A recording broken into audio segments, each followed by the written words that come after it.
Welcome to the Gods of Odds. It is week number 16 of your National Football League season. That's Brad Hoysef over there in beautiful Southern California, not actually in Minnesota, though he's wearing his favorite Golden Gopher hoodie. I'm Dave DeBopp up in Northern California. And Brad, it is going to be a fantastic weekend of football. We even have a Saturday football game, which we'll be covering as well, which features, of course, the Chiefs from Kansas City. Yeah, I mean, I like the whole Saturday thing late in the season. I wouldn't want it every week, obviously, and they would never do it because of college football. But with all these bowl games starting to crank up, it's just something they do this time of year. It's always kind of enjoyable for one or two games. I was just going to talk to you a little bit about the whole bowl thing. I'm like, I just turned on the TV and I think it's like some bowl in New Orleans where it's Georgia Southern versus Sam Houston or something. And I mean, you look at the crowd, Dave. There's literally like 400 people there. I'm like, what are they doing? I mean, come on. It's like, well, they had the LA Bowl at SoFi last night, and I tuned in for a little bit of that. And let's just say, I'm sure they were giving away tickets to that one. Not a lot of people showed up to see UNLV play in that game against Cal.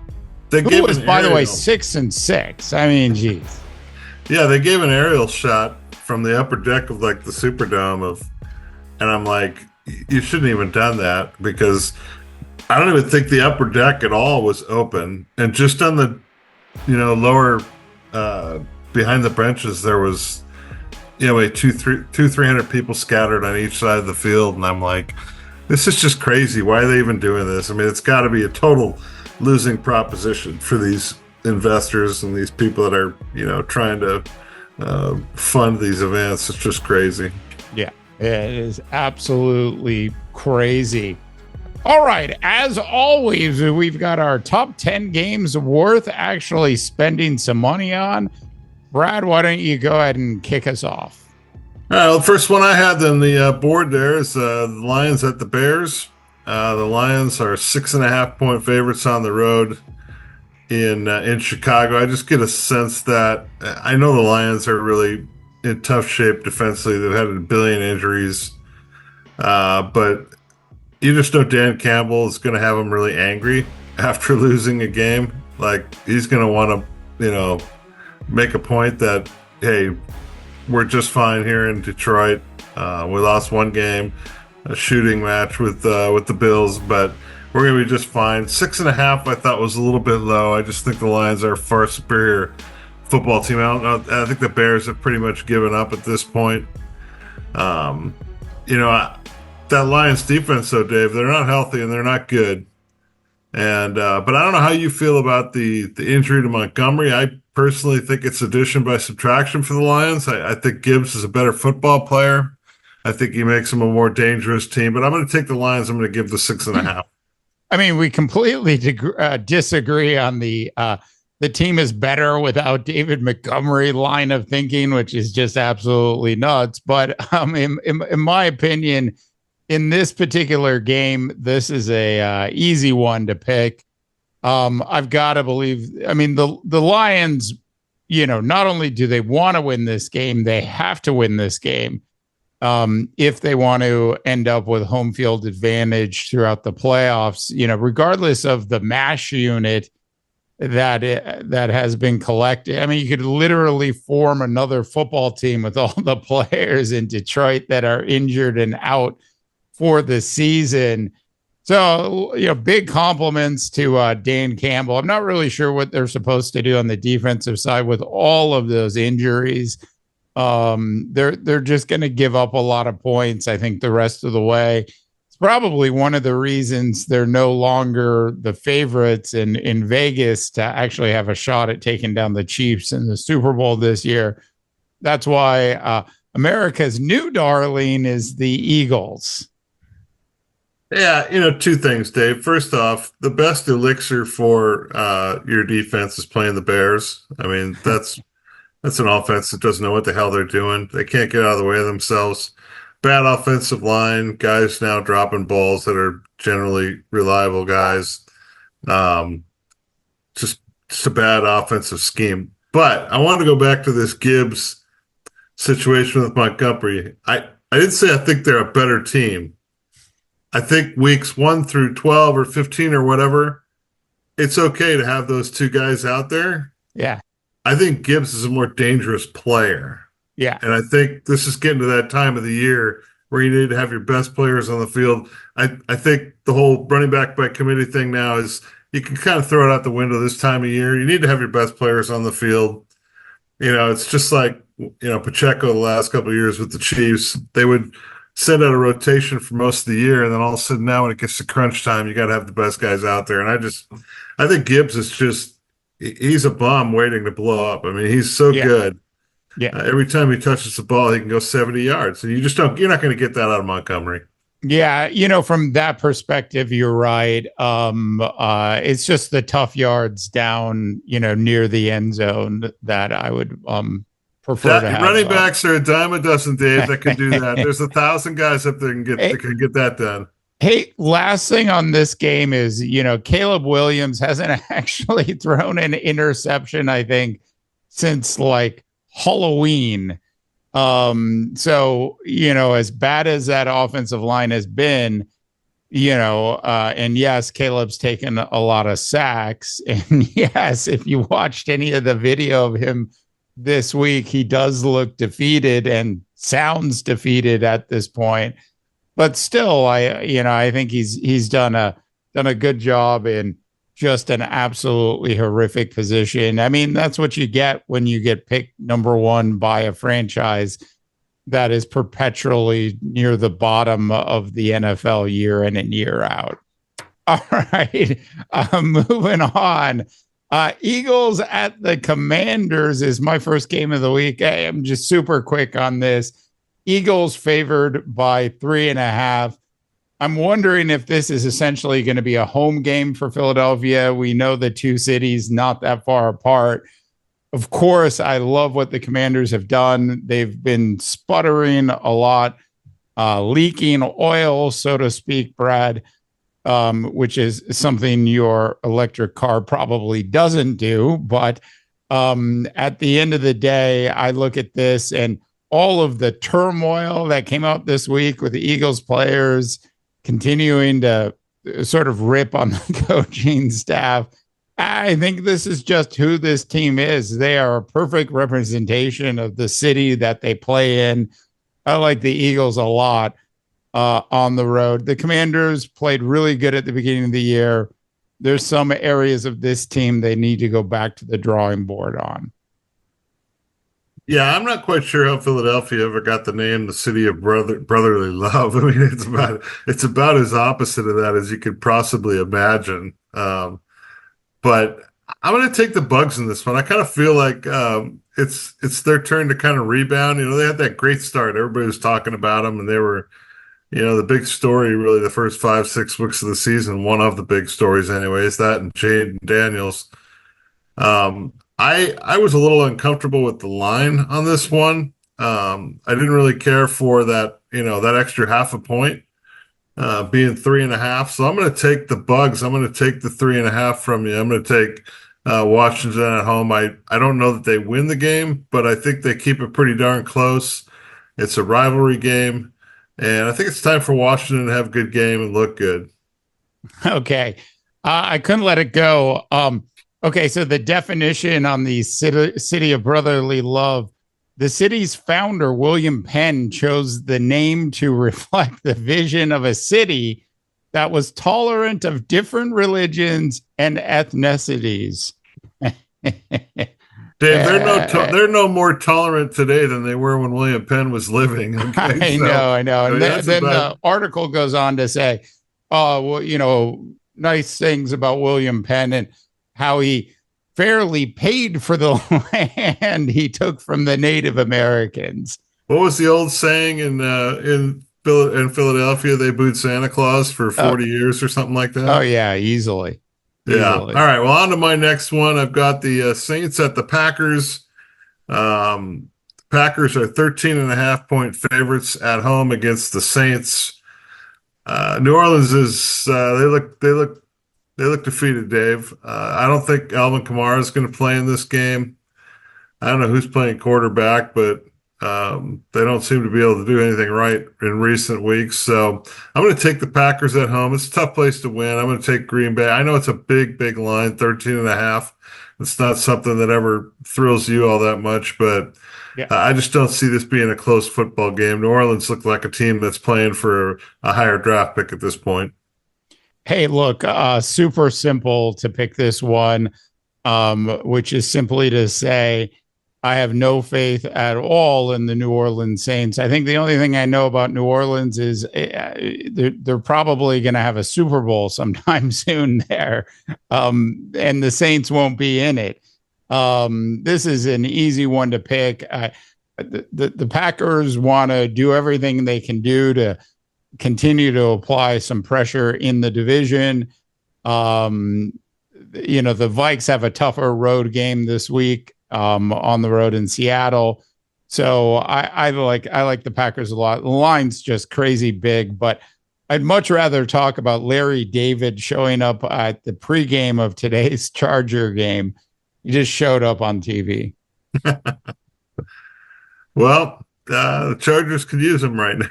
Yeah, no word yet if Larry David's actually going to be in the secondary tonight. Yeah, who's he rooting for? That's the question, I think. He's rooting. It's Larry David. He's rooting for whoever wins. All right. Who you got next? All right. Next up, I've got the Bucs at the Cowboys. You know how much I love Baker Mayfield. This is a Cowboys team that has at times not looked as bad as everybody thinks they look. That being said, I mean, the Bucs are actually favored by 4 in this one. I like the Cowboys in this game. They're definitely going to find a way to disrupt Baker and the offense. That Cowboy defense is still pretty good. I'm sure they'll score more points than the Bucs in this one. Once again, Bucs favored by 4. It just feels a little high to me. I'll take the Cowboys in it. It does feel a little high. I'm not going to kid you.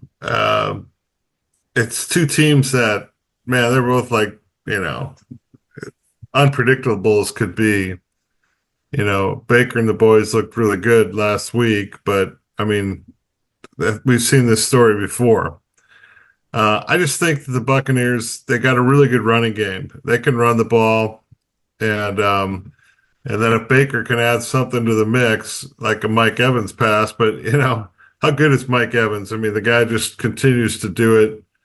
He's not a young man anymore, and he doesn't seem to ever slow down. Yeah.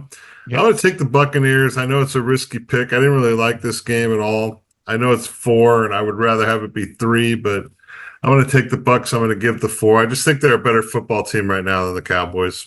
Yeah, I think the Bucs to me are a lot like the Rams.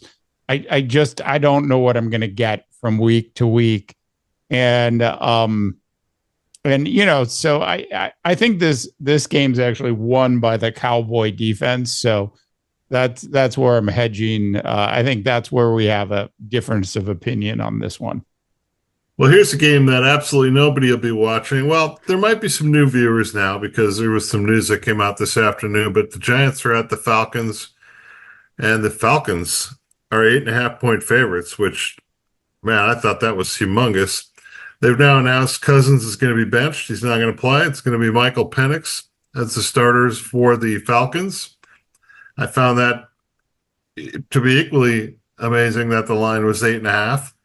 So I don't like rookie quarterbacks, having to go in and try to win a playoff game. Basically, the Falcons have to win, right? And so I'm going to take the Giants on the road. 8.5 just seemed like a really large line for me. for a Falcon team that's not playing very good football at all. They're not protecting the quarterback. I think it's a dangerous spot to put a rookie quarterback in, especially when you're playing. The one thing the Giants can do is they can get after it a little bit up front. So I'm going to take the Giants on the road and take the 8.5. Yeah, Giants are just bad football team right now. Safe to say a bad football organization as well. Looking at this game and looking at Michael Penix Jr., look, I'm not expecting the Atlanta Hawks to light up the scoreboard in this game, but it wouldn't surprise me at all if the final score was 12-3. And that's sort of where I'm at. Look, the Falcon defense is pretty good. They'll do a good job shutting down whichever of the Giants quarterbacks actually gets the start. In terms of hands on his ears, Kirk Cousins, he's just, probably maybe needed a little bit more time from that Achilles / he is getting older / his career, he's skied pretty far down the backside of career mountain at this point to begin with. So I look at this and I think this is a great opportunity for Michael Penix Jr. to kick off his NFL career going against what he's used to, which is a college defense. Dave, I heard some guys talking about this thing with Cousins because the Falcons are basically on the hook for a big contract now for a couple of years, and they've got the same hole that the Vikings had for 3 years. Yeah, having to hang on to this guy. And you got to give all the credit in the world to Cousins' agent because he's made him a lot of money, being a very, mediocre. At times, he can be a good quarterback, but I wouldn't put him anything past that. But it just goes to show you that there's a sucker born every day, Dave. And so, I'm going to take the Giants. So I just think 8.5 is way too much. I don't think it's a good football team, the Falcons. I really don't. Yeah. All right. Speaking of suckers, who are those people that actually pay for those Cleveland Browns home game tickets? I'm just wondering. My next game is Browns not at home this week, actually at the Bengals. 7.5 points. I believe you might be right that Kevin Stefanski might be out on the street at the end of the season, which of course I don't think is justified. Bengals 7.5. They still have an outside chance of making the playoffs. Joe Burrow certainly has not given up yet. This is the best bad team in the NFL, so I like the Bengals a lot. Yeah, so do I. I'm gonna take the line there, which was what was it, 7.5? It is a lot. I mean, it is a lot. I would prefer it to be 7, right, or even 6.5, but the 7.5, the Bengals are going to score some points. I'm not sure about Cleveland. They're going with Dorian Thompson-Robinson at quarterback. There's no Nick Chubb anymore.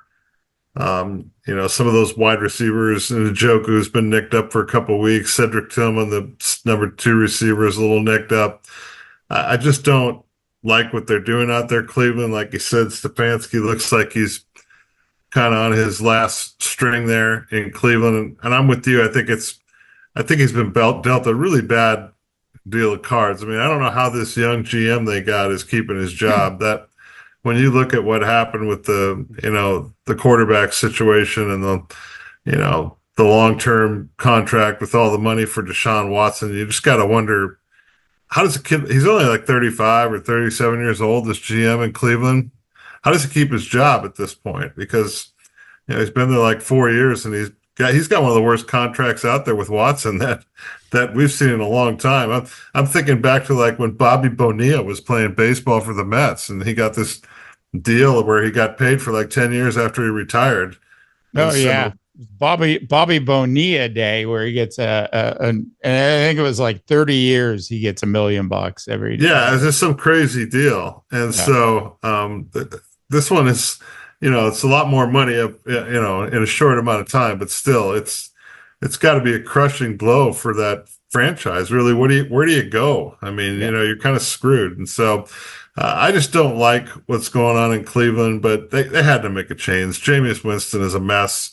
I just don't think Dorian Thompson-Ross at Robinson is a whole lot better. And I'm going to take the Bengals who, they can score. And then their offense, they've never quit. Let's put it Yeah. that way. To answer your question, how does this GM still have his job? I could only come up with one answer, Brad, and that's blackmail. He has something on some of the Haslams. That's it. That's all I can come up with. All right, what do we got next? Is it my pick? Okay, let's go to no, Yeah, it's yes, your it's pick. my pick. I got the Steelers at the Ravens. That's one of the more intriguing games of the week. Steelers didn't look particularly good last week. Ravens just slowly keep churning along, right? I mean, we don't hear much about the Ravens being one of the best teams in football, but they are. And so the Ravens are a -6 at home. I think that the Steelers, issues on offense are going to continue. I think the Ravens at home are a way better football team than they are on the road. And I like John Harbaugh. Well, I like both coaches this time of year in terms of winning. I'm not a big Harbaugh X's and O's guy, but Mike Tomlin certainly is a guy that knows how to win games later in the season.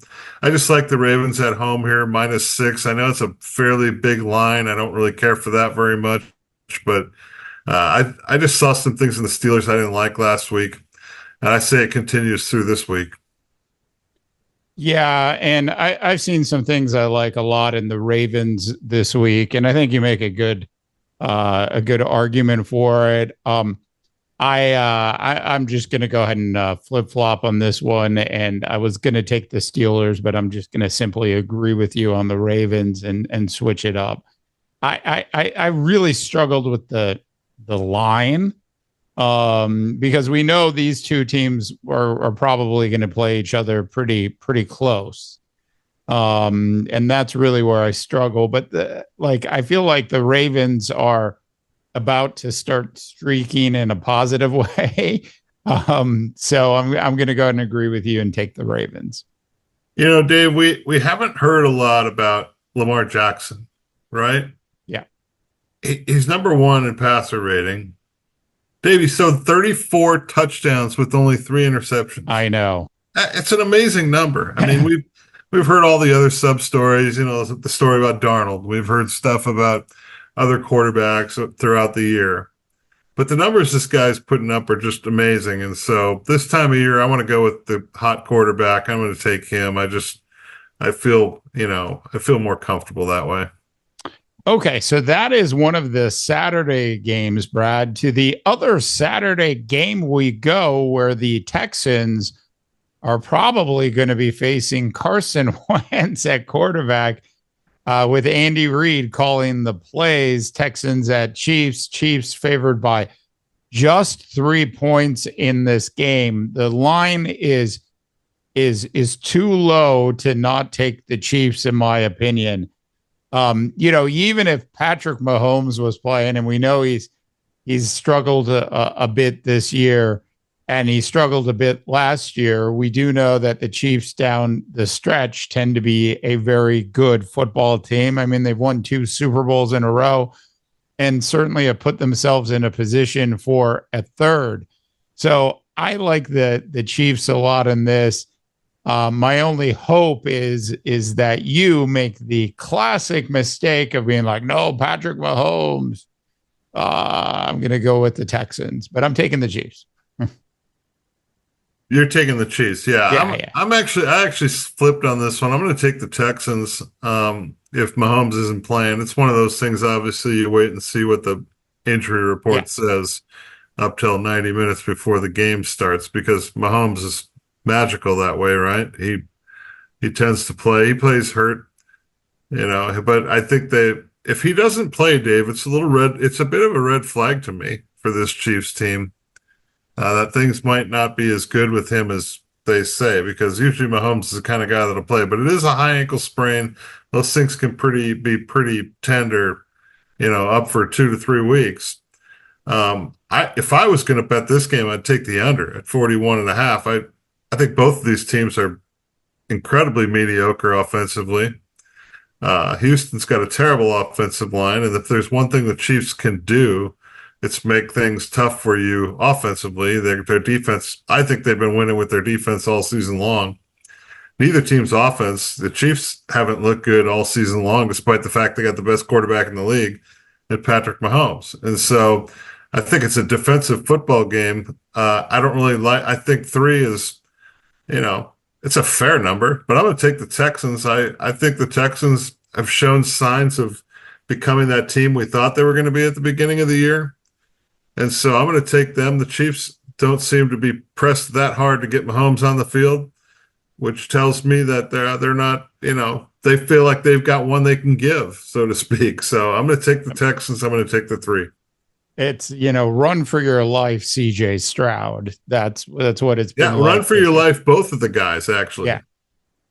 Yeah, the offensive lines haven't been good on both sides of the fence. And, we see, if you want to really dig into why Patrick's maybe not putting up the kind of numbers you'd expect him to put up. Yeah, I mean, you just look at the offensive line and how much time he's actually getting, and it's Troy Aikman's first year in Dallas for CJ Stroud right now. It's a little bit better for Mahomes, but the offensive lines have both been not great at protecting their quarterbacks and at least giving their quarterbacks enough time to make some decisions. So I look at this and I think, well, it's Andy Reid. It's a home game. It's Saturday.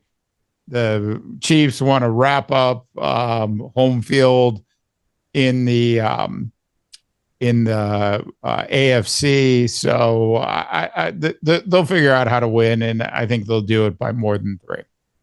Yeah, I mean, ordinarily in years past, you would think, okay, well, they're going to rely on Pacheco in that running game, but that running game is not very good right now. The offense is just not good in Kansas City, and I can't imagine it getting any better with Carson Wentz under center. So that's my logic. That's why I'm taking the Texans. At least they have the guys there they want there. So I'm going to take that team. All right, on to my final game. It's the Vikes at the Seahawks. I chose to go with the over-under on this one, which is 42.5. I think it's, it's not something I'm incredibly intrigued about, this Vikings-Seahawks game. I mean, I thought the line was pretty close. The Vikes are favored by 3. The over-under at 42.5 seems about right, but I'm going to take the over here. I just feel like the Vikings offense is clicking along pretty good right now. No matter how you feel about Sam Darnold, he's still the number 4 quarterback in the league right now in terms of passer rating. I heard one of the experts on NFL XM radio saying that, they think it's, almost a dead ringer that he's going to probably get a franchise tag at the end of the year. Yeah. I think it's still a little early to determine that. You got to see how you do in these last, let's put it this way. The Vikings could lose 4 in a row and be out of the playoffs in the first round, right? I mean, it's not inconceivable that they would lose at the Seahawks, lose to the Packers and Lions, right? I mean, those are all very, very difficult games. Those are the hardest games the Vikings have had now in, really about 2 months. I mean, really, they haven't played a tough game in a couple of months. They had a soft schedule. And so that's, I think, the hesitance on a lot of people is that, the Vikings are cruising along at 12-2, but who have they really beaten? They beat the Colts. They beat the Texans, who weren't playing that well at the time. But really, that stretch of games has been against teams that really aren't that great. But I'm going to take the over here. I think the Vikings offense has been playing pretty well. Darnold feels very comfortable. He's gotten better. He's a lot better player now than he was in week 4 of the season when they were 4-0. I just feel like he's actually leading to wins now. I haven't seen him, make a ridiculous pass to Jalen Naylor or anything like that in about 4 or 5 weeks. So I'm going to take the over in this one at Seattle, because I do think that Vikings defense is a bend but don't break. But when you're on the road, that's hard to do. sometimes you get calls and it ends up at the 1 yard line with an interference call or something. So I'm going to take the over at 42.5. I mean, even if he did throw a pass at Naylor, he'd probably drop it anyways, or, yeah, look, Darnold is still in a bit of that gray area in terms of what do you do next year. I think assuming things go right for most of the rest of the season, maybe the Vikes win a playoff game with him as their quarterback. I think the franchise tag makes a lot of sense. He'd probably make like 45 million, I think, in a quarterback franchise tag. So I looking at this game, I'm going with the over. I could easily see the Vikings scoring 30, and I can certainly see Seattle scoring 20 plus points in this game. Heck, I can even see Seattle winning this game. This to me is the real game that we're going to know for sure what we really have with this Minnesota Viking team. Can they go across the country into Seattle and beat Seattle up? And that's what I'm looking for. So I think the Vikings defense hasn't been as great. They're giving up a lot of yards. They're bending a lot. Maybe not breaking as much as some of the other defenses in the NFL, but they are certainly giving up a lot of yards and allowing teams to get in or near the red zone on a fairly regular basis. They've also been on the field a lot over the last month. So I look at this game and I think definitely over. I have less faith in defenses in this game than I do the offenses, and I have some faith, not a lot, Brad, but some in Sam.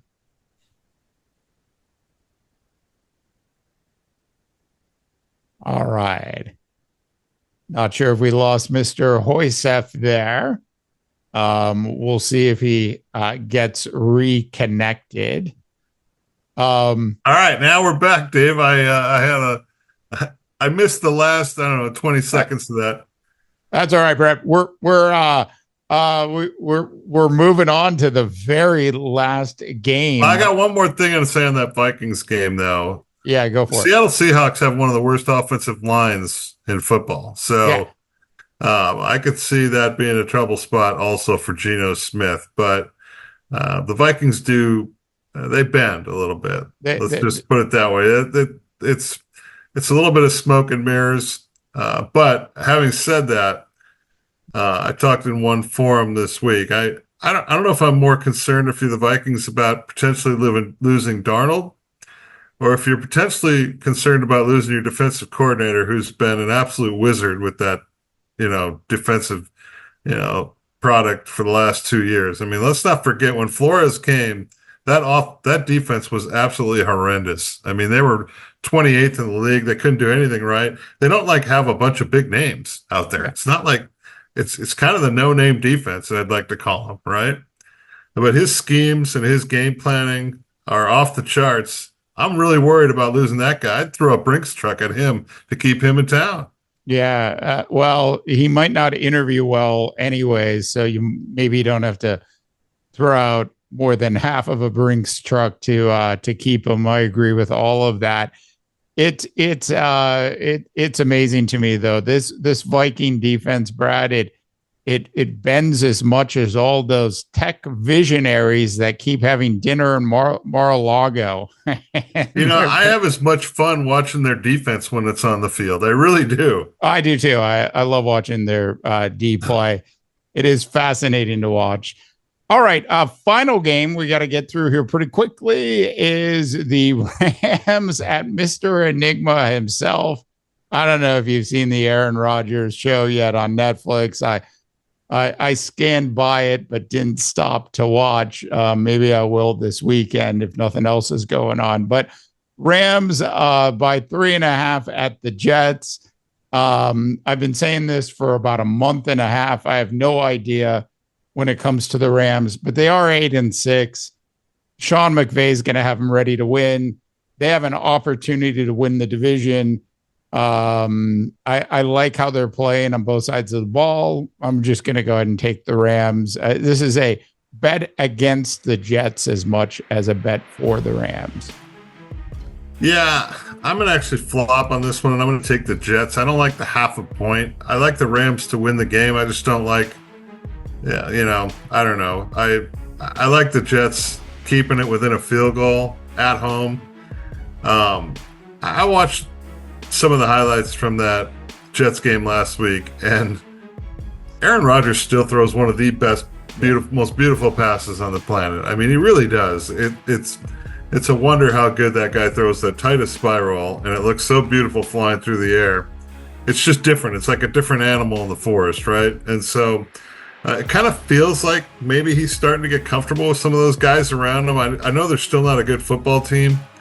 And like you said, the Rams are just heckle and jekyll. You don't know what you're getting from that team. They can look absolutely great, and then they can absolutely look terrible. So I'm going to take the Jets in the 3.5 just because I don't like the extra half a point. I think it's a field goal game. Yep. Brad has been saying what I've been saying for a month and a half about the Rams there.